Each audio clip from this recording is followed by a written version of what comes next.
Chẳng khoa áមានន័យថាជឿទៅលើអ្វីមួយចំណែកឯខអងមានន័យថាជឿជាក់ឬមកក៏ទុកចិត្តទៅលើនរណាម្នាក់ឬក៏អ្វីមួយ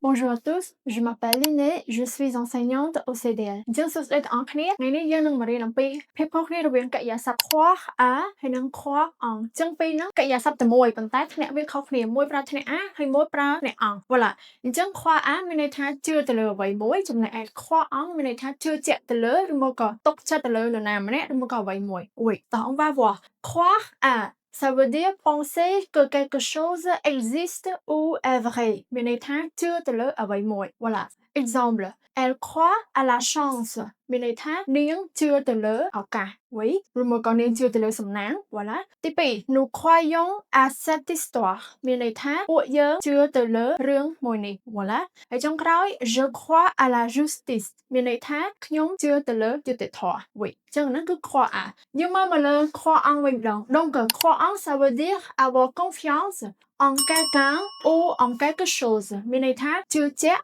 ឬមកក៏ទុកចិត្តទៅលើអ្វីមួយឬមកក៏នរណាម្នាក់ Oui ឧទាហរណ៍ je crois en toi មានន័យថាខ្ញុំជឿជាក់ទៅលើអ្នក Oui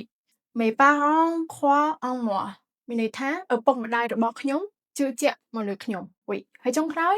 nous croyons en l'avenir មានន័យថាពួកយើងជឿជាក់ទៅលើអនាគត Oui អញ្ចឹង croire à មានន័យថាជឿទៅលើអ្វីមួយចំណែកឯ croire en មានន័យថាជឿជាក់ឬមកក៏ទុកចិត្តទៅលើនរណាម្នាក់ឬក៏អ្វីមួយ Oui អញ្ចឹងអរគុណសម្រាប់ការតាមដានបើសិនជាមានចម្ងល់ជួយ comment ក៏ដូចជា follow page ដើម្បីទទួលបានវីដេអូថ្មីៗទៀតសូមអរគុណ